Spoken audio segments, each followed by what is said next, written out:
Passons en revue ici l'ensemble des commandes disponibles à partir de l'onglet contextuel Création du tableau croisé dynamique. Dès que vous êtes sur votre tableau croisé dynamique, l'onglet Analyse et l'onglet Création apparaissent automatiquement. L'onglet Création a différents intérêts. Premier élément, vous allez pouvoir faire apparaître ou disparaître des sous-totaux ou des totaux à l'intérieur de votre tableau croisé dynamique. Donc c'est vrai qu'ici, faire apparaître les totaux et les sous-totaux, c'est intéressant, mais sur certains tableaux, cela va manquer d'intérêt. Il suffit, pour faire apparaître les sous-totaux, de venir cliquer sur le bouton sous-totaux ici.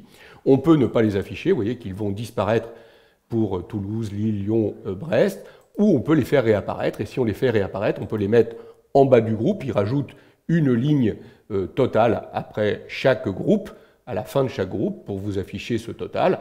Moi, je préfère les mettre plutôt en haut du groupe. Ils seront confondus avec l'introduction de groupe.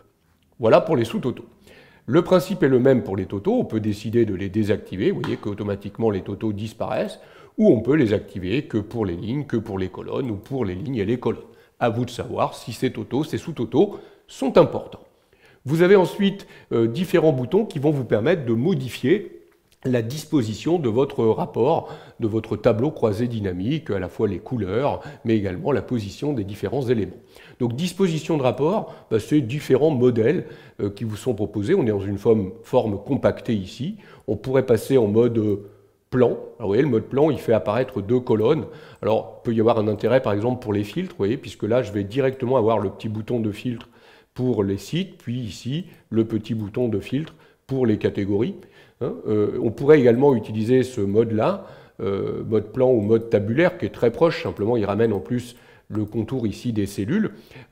Pourquoi? Pour pouvoir rajouter derrière, répéter les étiquettes des éléments. Ce qui pourrait être pratique si vous écriviez, je ne sais pas, par exemple une formule ou une fonction de calcul qui allait regarder le contenu de la cellule ici. Est-ce que ça, c'est égal à Toulouse?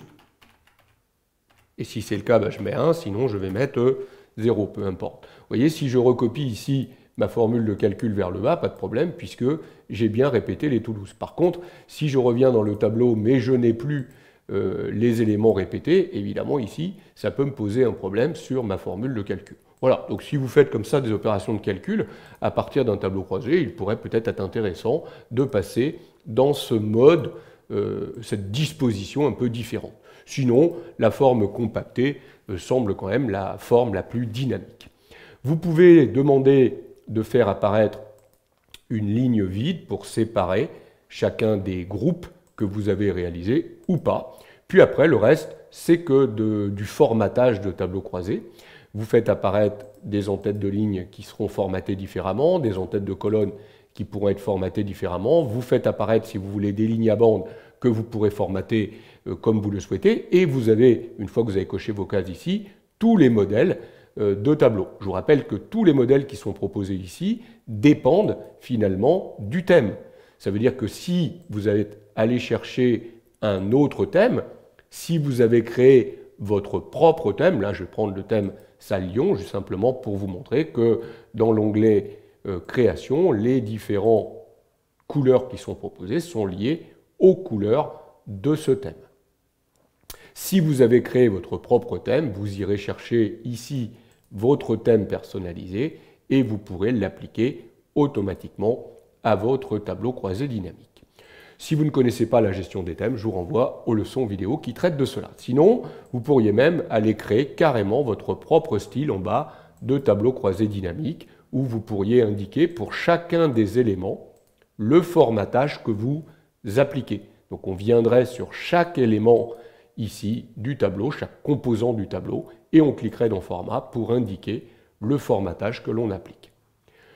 Je ne vais pas détailler ici la création d'un style de tableau, il suffirait de donner un nom. Moi je vous encourage à créer un thème et utiliser les thèmes pour formater vos tableaux croisés dynamiques. Voilà en gros l'ensemble des commandes que vous trouvez dans cet onglet Création. Vous l'avez compris, ce sont des commandes qui vont plutôt vous permettre de changer un peu la mise en forme de votre tableau croisé dynamique. C'est là que vous retrouverez également la possibilité d'afficher ou pas les totaux et les sous-totaux de vos tableaux croisés dynamiques.